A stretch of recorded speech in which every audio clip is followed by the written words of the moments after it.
Você que tem uma Bíblia, abra no Evangelho de São João, no capítulo 4, São João 4, o verso é o verso 52, São João 4, 52, né? São João 4, 52. Quem já achou, diga amém. Então, indagou deles: a que hora o seu filho se sentirá melhor?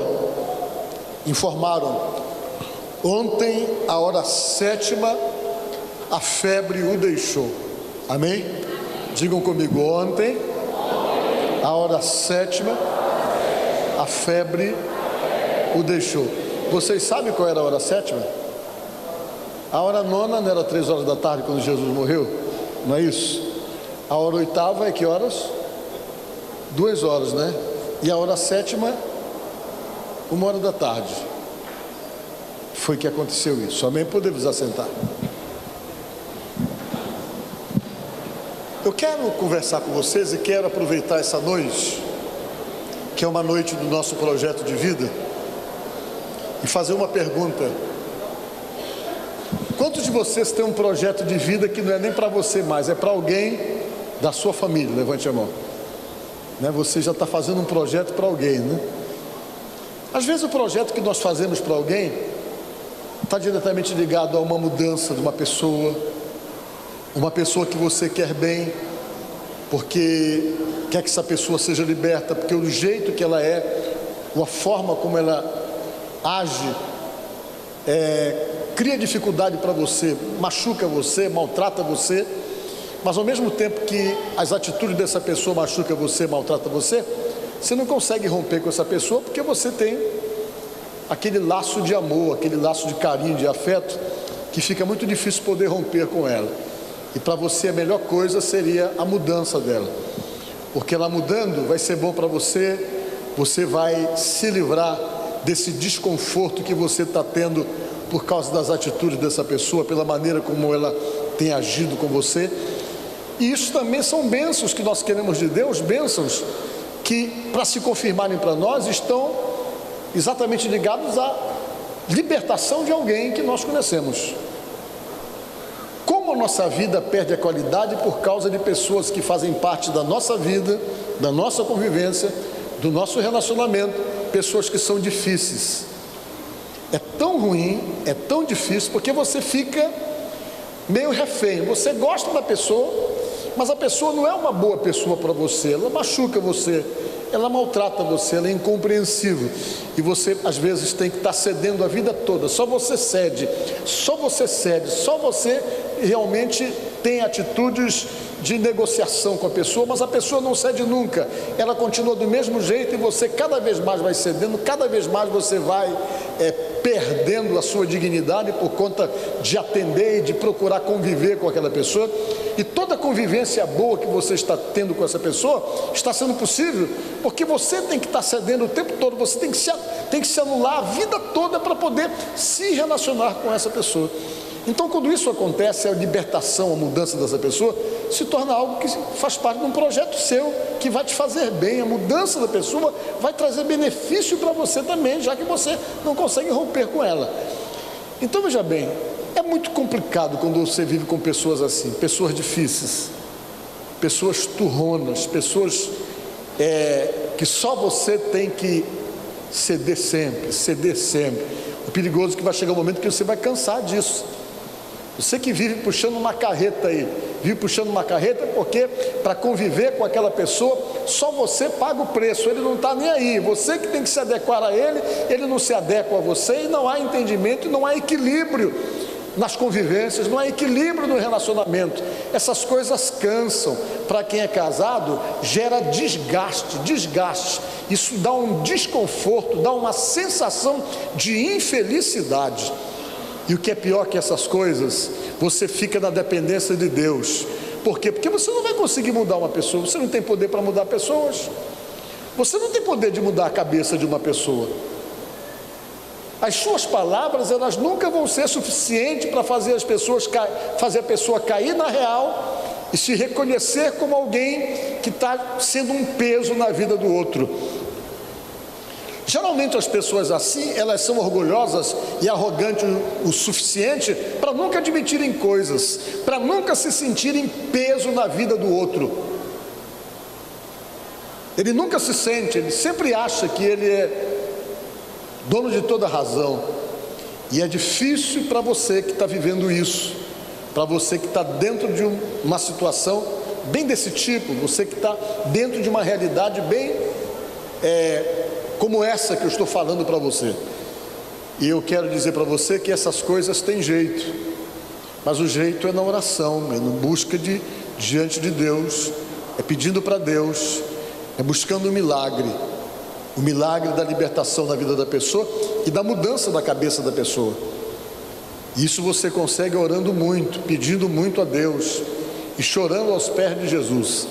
Não vai adiantar você conversar, não vai adiantar você argumentar, porque você já deve ter argumentado, já deve ter falado, já deve ter aconselhado, já deve ter dito coisas e nada mudou. Então, se não muda, apela para o poder de Deus, coloca isso como uma das coisas que façam parte desse teu projeto de vida diante de Deus para o ano de 2015. Que o fulano não sei das quantas mude, se liberte, deixe de ser do jeito que é, deixe de ser duro, deixe de ser complicador da relação, complicador das convivências. Que o fulano de tal deixe de ser o gerador do problema dos relacionamentos seus. E que Deus possa trabalhar na vida dessa pessoa, possa trabalhar na sua também, e que possa de alguma forma estender a mão, tendo misericórdia de você, te dando essa bênção na libertação de alguém que está atrelado à tua vida, alguém que não pode ser tirado, ou que possa ser cortado, e que você tem que viver, tem que conviver, e que a mudança dele resulta numa melhora de vida para você, em termos das tuas emoções, em termos dos teus emocionais, em termos da tua própria vida, como gente, como pessoa que vive e que convive com outras pessoas. Amém? E eu quero falar para vocês que isso é possível. E eu escolhi um texto da Bíblia para poder falar sobre isso, para mostrar essa mobilidade que Jesus tem de fazer coisas, essa capacidade que o Filho de Deus tem de operar milagres sem limitar-se geograficamente, mas fazendo coisas. Talvez a pessoa que você quer que Deus mude nem está aqui, talvez esteja num lugar que você nem sabe onde esteja, ou talvez esteja, mas eu quero dizer para você que Deus tem poder para fazer coisas, para operar milagres. Amém? A Bíblia diz que Jesus foi até a cidade de Caná da Galileia, aquela mesma cidade onde ele transformou a água em vinho. E sempre que ele ia em algum lugar, que ele ia em alguma cidade, as pessoas tinham informação antecipada, e geralmente as pessoas corriam para o lugar onde ele estava. As pessoas que tinham problemas, que se sentiam que eram problemas sem solução, ou vivendo algum tipo de dificuldade complexa, que não tinha jeito para resolver, pelo menos humanamente falando, eles entendiam que Jesus tinha na mão poder para dar solução a coisas, dar saídas a situações que humanamente falando não tinha saída.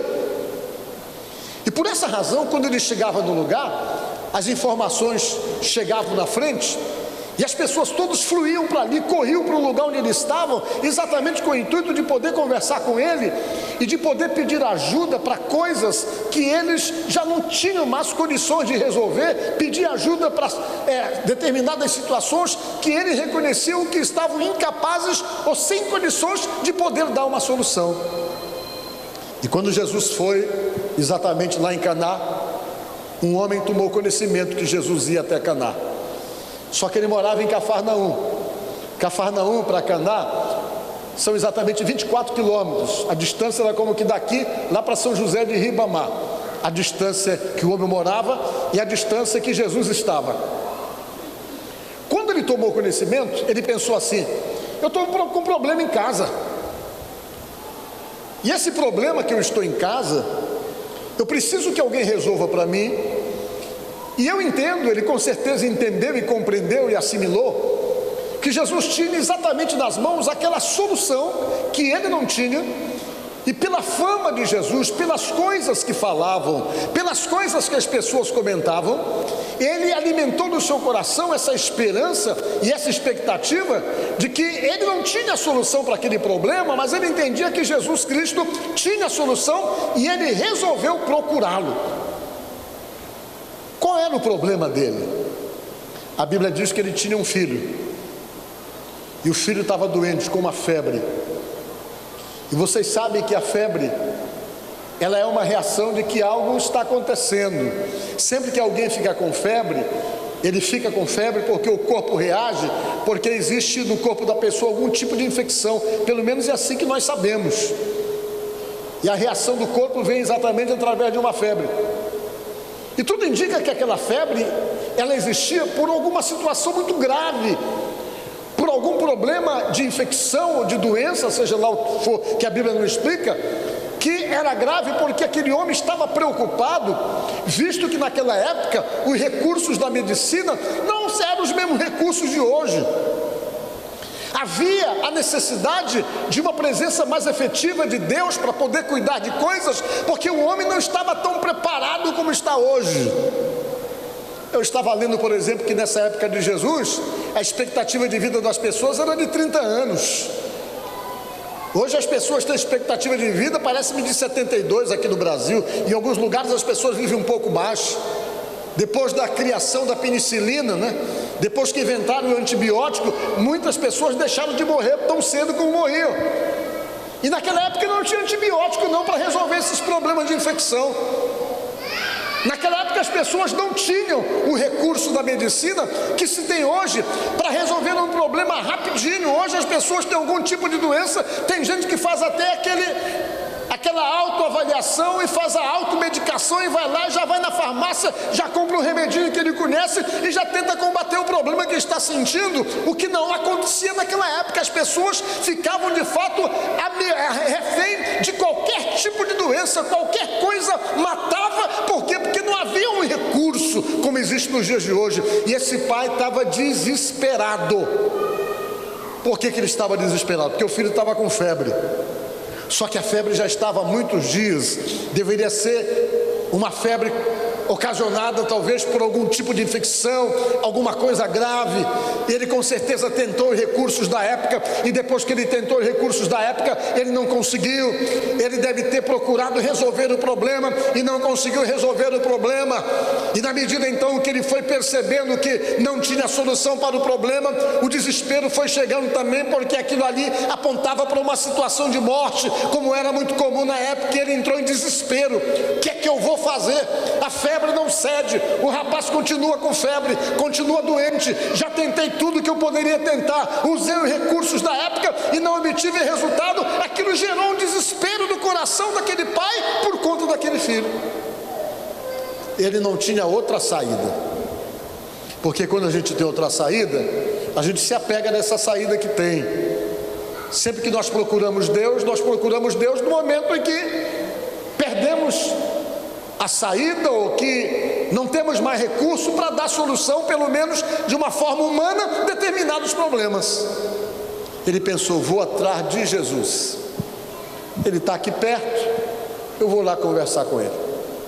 E aquele homem, ele era um oficial do rei, e ele saiu, viajou esses 24 quilômetros, saindo de Cafarnaum, e foi encontrar Jesus lá na Galileia. Quando ele encontrou Jesus na Galileia, ele foi logo pedindo para Jesus socorro. Ele encontrou Jesus e disse: olha, mestre, eu preciso que o senhor vá até a minha casa, o meu filho está muito doente, eu preciso que o senhor desça até a minha casa para curá-lo, para livrá-lo dessa enfermidade que ele está acometido. Eu vim aqui procurá-lo exatamente para lhe pedir ajuda, para pedir que o senhor me acompanhe e vá até a minha casa para curar meu filho, que ele está mal, ele está doente. Jesus olhou para aquele homem assim, meio surpreso com o pedido dele, e disse o seguinte: por que você pede que eu desça até a sua casa para curar seu filho? Você nunca me viu operar nenhum milagre, disse Jesus. Você nunca me viu curar ninguém. Como é que você pede para eu ir até a sua casa? Por que Jesus disse isso? Jesus estava tão acostumado em ver as pessoas querendo primeiramente ver para depois crer, que a determinação daquele homem e a atitude imperativa dele de chegar lá e dizer, vai até a minha casa, já surpreendeu Jesus, visto que a vida toda Jesus sempre era cobrado pelas pessoas, faz aí porque eu quero acreditar em ti. Aquele homem chegou já acreditando, dizendo, desce lá na minha casa e tal. E Jesus disse, pastor, você nunca me viu operar nenhum milagre, você nunca me viu curar ninguém, como é que você está pedindo que eu desça até a sua casa? Ele olhou para Jesus e disse, Senhor, desce logo antes que meu filho morra. Ele falou para Jesus. Jesus olhou para ele e disse, então volta para a tua casa, volta, vai, porque o teu filho já está curado. Diga glória a Deus. Volta para casa. O sujeito acreditou. Diga glória a Deus. Talvez se fosse eu, se fosse você, não, eu quero que o senhor vá lá, põe a mão na cabeça dele, faça lá uma oração, leva um pouquinho de óleo para ungir ele, como o senhor manda os discípulos fazer, faça lá, me acompanhe, porque se o senhor não for, não vai acontecer nada. Eles poderiam, se fosse um de nós íamos pedir exatamente isso, para Jesus fazer como ele mandava os discípulos fazer. A Bíblia diz que Jesus mandava os discípulos ungir os enfermos com óleo. Talvez, se fosse um de nós íamos exigir a presença dele até a nossa casa, mas aquele homem não exigiu. Ele sabia que Jesus tinha autoridade. Diga glória a Deus. Autoridade sobre a doença, autoridade sobre os problemas, autoridade sobre a tristeza que estava invadindo aquela casa por conta daquela enfermidade. Jesus tinha autoridade para acabar com todo o desconforto, com todas as tristezas e as angústias que aquela família estava cometida por conta da doença daquele rapaz.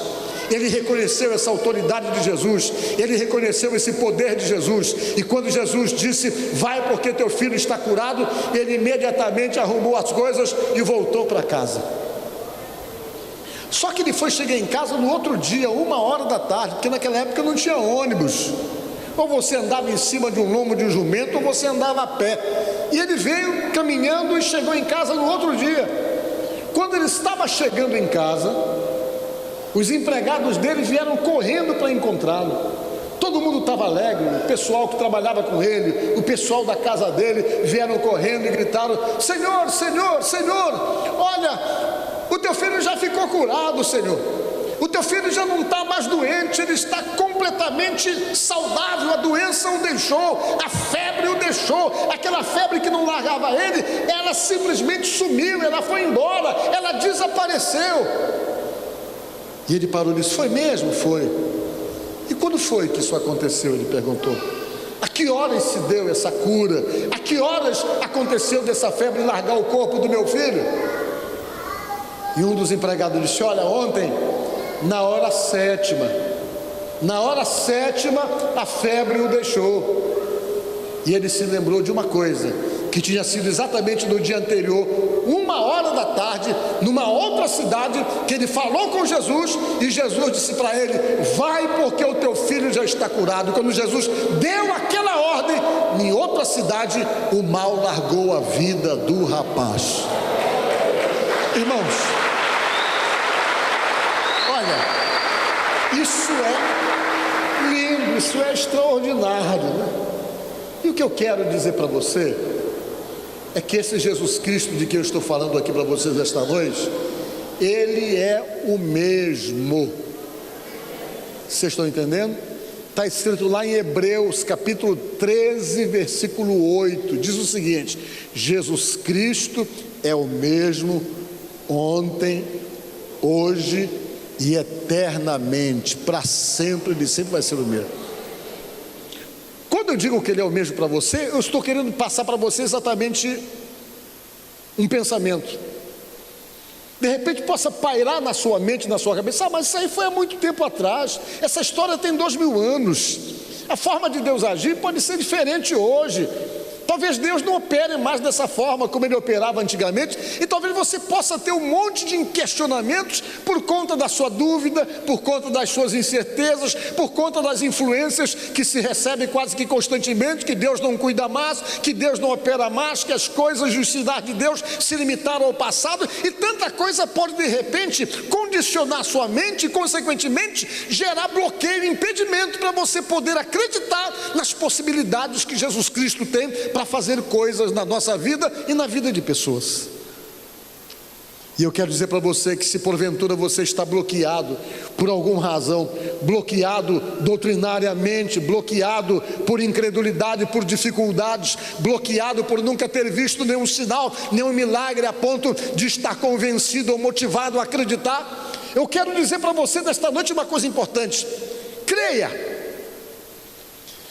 naquilo que Jesus Cristo é capaz de fazer, creia no poder que Ele tem, creia que Ele é Deus, e que por ser Deus, o seu poder há muito ultrapassa o poder dos problemas, ou das dificuldades que nos cercam, ou das situações que nós somos incapazes de gerenciar ou de administrar, que às vezes nossas vidas são acometidas por essas situações que nos geram sofrimentos, desconfortos e dificuldades.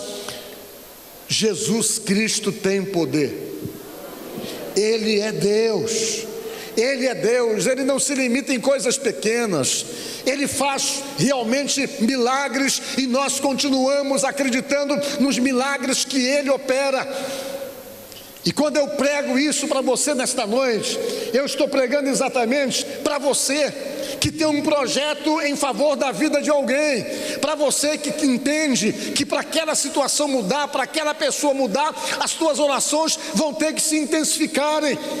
E talvez você já esteja fazendo isso, e há tempo você está buscando isso, e quem sabe a demora das coisas se definirem na sua avaliação possa estar desanimando você e fazendo com que você queira desistir ou recuar e parar de orar. E eu digo para você: não pare de orar, busque e acredite e peça a esse Deus, a esse Jesus, que venha pelo seu poder e alcance, quem sabe, alguém que nem está aqui, mas que o poder dele, de Jesus, possa ir lá e alcançar essa pessoa para ajudá-lo dentro dessa necessidade que de repente você entende que existe, e que ao se mudar a situação, você também vai ser beneficiado, e isso vai ser como que um status de bênção para você.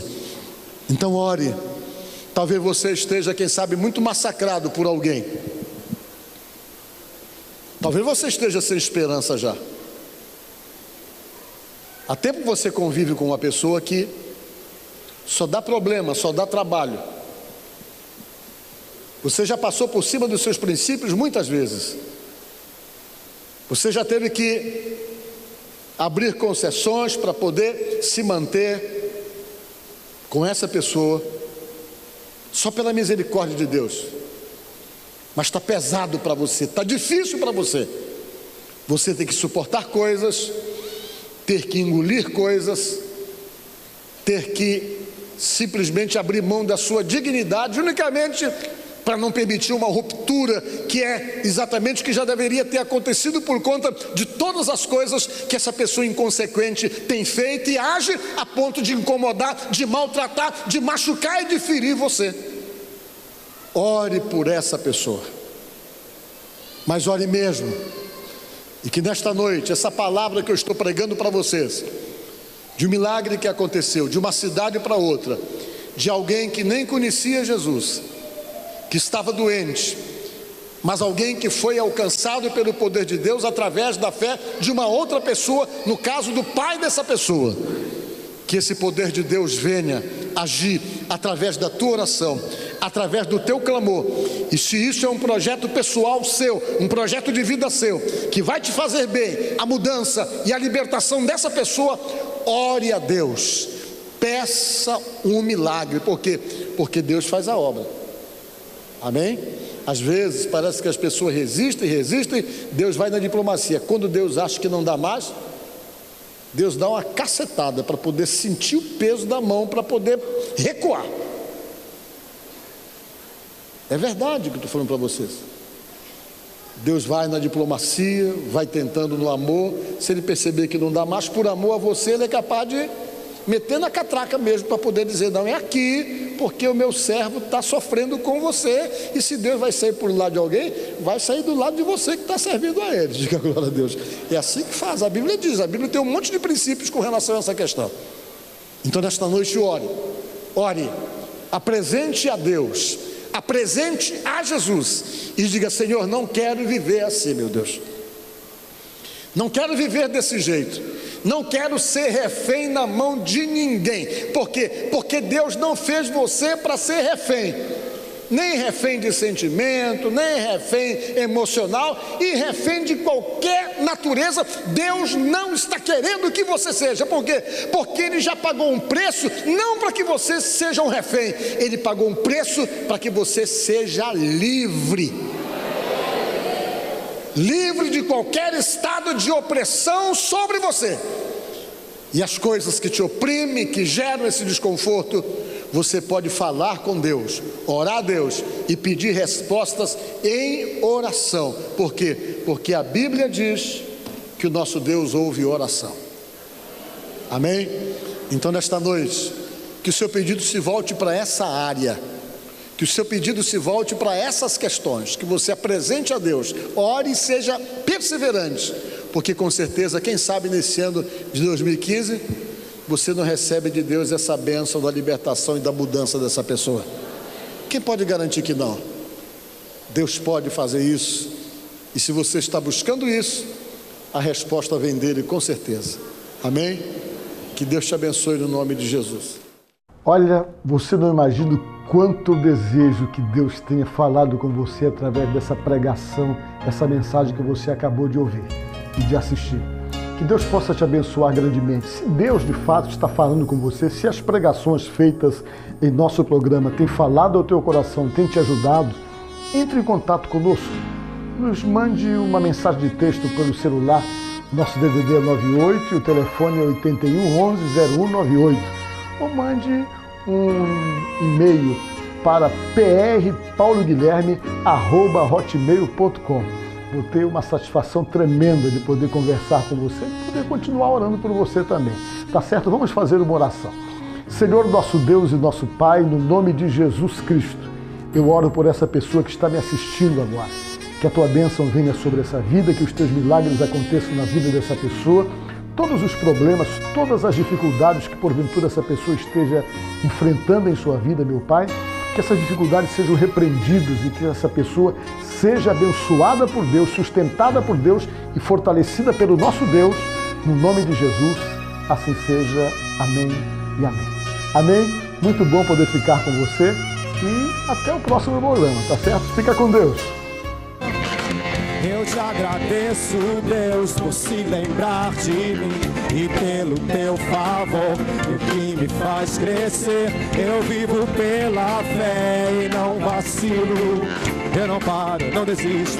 Eu sou de Deus, eu sou de Cristo. Você mudou a minha história e fez o que ninguém podia imaginar. Você acreditou e isso é tudo. Só vivo pra você, não sou do mundo, não.